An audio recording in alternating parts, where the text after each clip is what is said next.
உங்கள் அனைவருக்கும் இயேசு கிறிஸ்துவின் உயிர்ப்பின் திருநாள் வாழ்த்துக்கள். பிள்ளைகள், இன்றைய நாளிலும் இயேசு கிறிஸ்துவின் உயிர்ப்பின் பண்டிகையை நாங்கள் கொண்டாடி கொண்டிருக்கின்றோம்.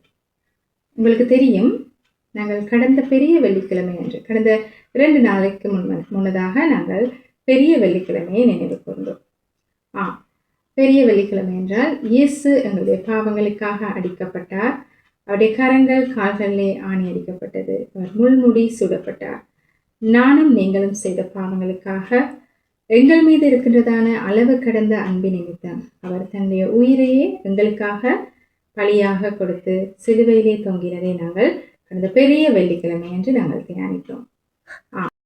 ஆனாலும் பிள்ளைகள், உங்களுக்கு தெரியுமா, எங்களுடைய பாவங்கள் பாடுகளுக்காக மரித்த இயேசு உயிரோடு எழுந்து விட்டார். அவர் ஜீவன் உள்ள தேவனாக இன்றும் மத்தியிலே வாழ்ந்து கொண்டிருக்கின்றார்.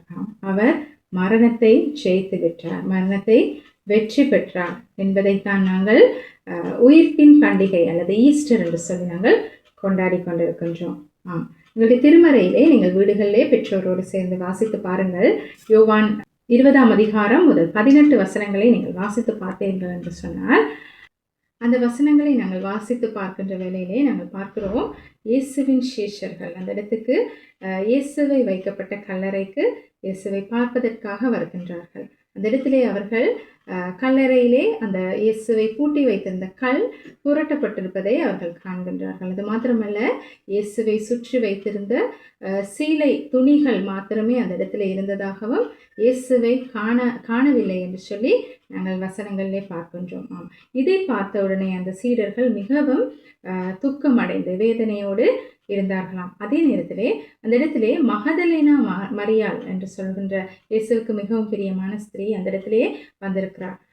அவர்கள் கூட அந்த இடத்திலே இயேசுவை காணவில்லை என்று சொல்லி ஏக்கத்தோடு அழுது கொண்டிருக்கின்ற வேளையிலே நாங்கள் பார்க்கின்றோம், இயேசு மகதலேனா மரியாளுக்கு தரிசனமாகின்றார். அவர் இயேசுவை சந்திக்கின்ற காட்சியை நாங்கள் காண்கின்றோம் பிள்ளைகள். அந்த இடத்திலே இயேசு தரிசனமாகி அவர்கள் இயேசு உயிரோடு எழுந்தார் என்பதை அவர்களுக்கு உணர்த்துகிறார். அந்த இடத்திலே அவர்கள் இந்த சந்தோஷமான செய்தியை எல்லோரிடத்திலும் கொண்டு சென்று இயேசு உயிர்த்து விட்டார் என்று சொல்லி சொல்கின்றதை மற்றவர்கள் மத்தியிலே பகிர்ந்து கொள்கின்றதை நாங்கள் காண்கின்றோம். பிள்ளைகள், எங்களுடைய வாழ்க்கையை நாங்கள் எடுத்து பார்த்தோம்னு சொன்னால், நாங்களும் இன்னுமே எங்களுடைய வாழ்க்கையிலே நாங்கள் இயேசுவை சிலுவையிலே அறைந்து கொண்டிருக்கின்றோமா?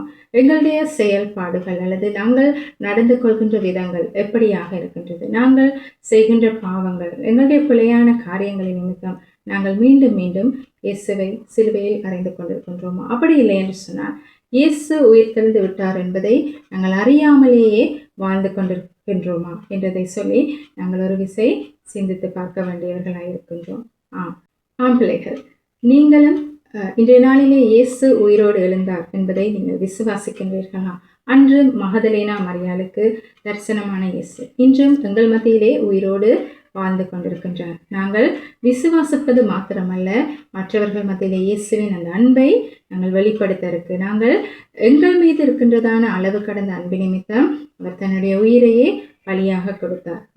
ஆகவே நாங்களும் எங்களோடு இருக்கின்ற ஒவ்வொருவரையும் நாங்கள் நேசிக்கவும் அன்பு செய்யவும் பழக வேண்டும். அது மாத்திரமல்லாமல் பிள்ளைகள், இயேசு எங்களுடைய வாழ்க்கையிலே செய்த நன்மையான காரியங்கள், அற்புதங்களை குறித்து நாங்கள் மற்றவர்களோடு பகிர்ந்து கொள்ள வேண்டும். இப்படியாக செய்வது நிமித்தம் நாங்கள் பார்க்கின்றோம், மற்றவர்களும் இயேசுவை அறியாத ஜனங்களும் இயேசுவை அறியவும் இயேசுவை விசுவாசிக்கவும் அவர்களுக்கு நாங்கள் உதவியாக இருக்கின்றோம்.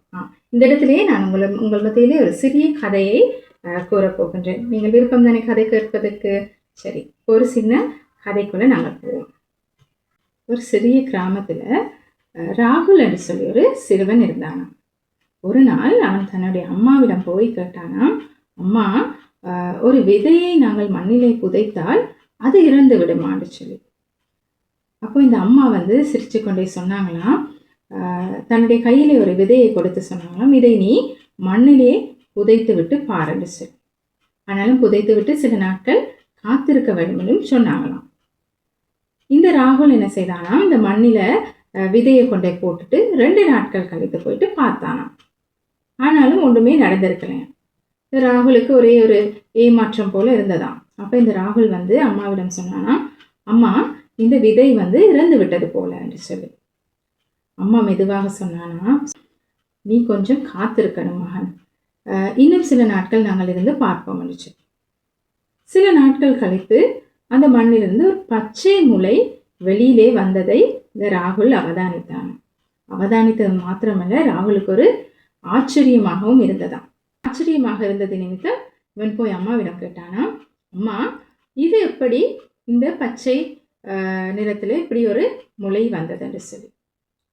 அம்மா சொன்னார்களாம், விதை மண்ணுக்குள் மறைந்தது போல தோன்றியது, ஆனாலும் அது ஒரு புதிய வாழ்க்கையை முளைத்து கொடுக்கின்றது என்று சொல்லி. ஆம் பிள்ளைகள், இதே போலதான் இயேசுவின் வாழ்க்கையும் கூட. அவர் சில நாட்களிலே கல்லறையிலே வைக்கப்பட்டார், அவர் மரித்தார், ஆனாலும் எங்களுக்காக 3ஆம் நாள் அவர் உயிர் தெழுந்தார். அது மாத்திரமல்லாமல் அவர் மீண்டும் வருவார் என்ற நிச்சயத்தோடு நாங்கள் ஆயத்தமாக அவருக்காக காத்திருக்கின்றோம். அப்படி என்றார் அந்த ராகுலுடைய வாழ்க்கையிலேயும் ஒரு மகிழ்ச்சி, அந்த பச்சை அந்த விதையிலிருந்து வந்த பச்சை பயிரை பார்த்து அவன் மகிழ்ச்சி அடைந்தான். அதே போலதான் இன்று நாங்களும் இயேசு உயிரோடு இருக்கின்றார் என்பதை நாங்கள் நினைத்து நாங்கள் சந்தோஷப்படுகின்றவர்களாகவும் நாங்கள் அதை ஆனந்தமாய் நாங்கள் கொண்டாடுகின்றவர்களாய் இருக்கின்றோம். அது மாத்திரமல்ல பிள்ளைகள், நாங்கள் எப்பொழுதும் எங்களுடைய நினைவில் வைத்திருக்க வேண்டும், இயேசு எங்கள் மத்தியிலே உயிரோடு எழுந்தவராய் எங்கள் மத்தியிலே ஜீவித்துக் கொண்டிருக்கின்றார் என்பதை. பிள்ளைகள், மரித்த இயேசு உயிரோடு எழுந்தார். உயிர்த்த இயேசுவின் மீது எங்களுடைய விசுவாசம் அப்படியா இருக்கிறது. நாங்கள் அவரை சார்ந்து வாழ பழக வேண்டும். அது மாத்திரமல்லாமல் நாங்கள் எப்பொழுதும் இயேசுவை விசுவாசிக்கின்றவர்களாக மாத்திரமல்லாமல் இயேசு எங்களுடைய வாழ்க்கையில் செய்த நன்மையான காரியங்களை நாங்கள் மற்றவர்களோடு பகிர்ந்து கொண்டு மற்றவர்களும் இயேசுவை அறிந்து கொள்ள அவர் எங்கள் மீது வைத்திருக்கிறதான அளவு கடிந்த அன்பு நிமித்தம் தன்னையே எங்களுக்காக பலியாக்கினார். அதே போல மற்றவர்கள் அவர் எங்களுக்காக மாத்திரமல்லாமல் உலகத்தில் உள்ள எல்லாருக்காகவும் இயேசு மரித்தார். அவர் உயிரோடு எழுந்தது மாத்திரமல்லாமல் அவர் எங்களுக்காக மீண்டும் வரப்போகிறார் என்ற நிச்சயத்தோடு நாங்கள் ஆயத்தமாய் காத்திருக்கின்றவர்களாய் வாழ பழக வேண்டும். கிறிஸ்துவுக்குள் அன்பான பிள்ளைகளே, தவக்காலத்திற்கான நாட்காட்டி அல்லது கலண்டரை நாங்கள் அறிமுகப்படுத்தி இருந்தோம். அதை பின்பற்றக்கூடியதாக இருந்ததா? உங்களுக்கு ஏதாவது ஒரு அர்ப்பணிப்பு செய்யக்கூடியதாக இருந்ததா? யாராவது ஒருவருக்கு உதவும் வகையில் பணம் சேகரிக்க முடிந்ததா? அப்படியானால் இந்த கிறிஸ்து உயிர்த்த பண்டிகை நாளில் யாரேனும் ஒருவருடன் உணவு வேலையை பகிர்ந்து கொள்ளுங்கள், அல்லது தேவையோடு இருக்கும் ஒருவருக்கு உதவி செய்ய முன்வருவோம். கர்த்தர் தாமே அப்படியாக செய்ய உங்களையும் என்னையும் ஆயத்தப்படுத்தி ஆசீர்வதிப்பாராக.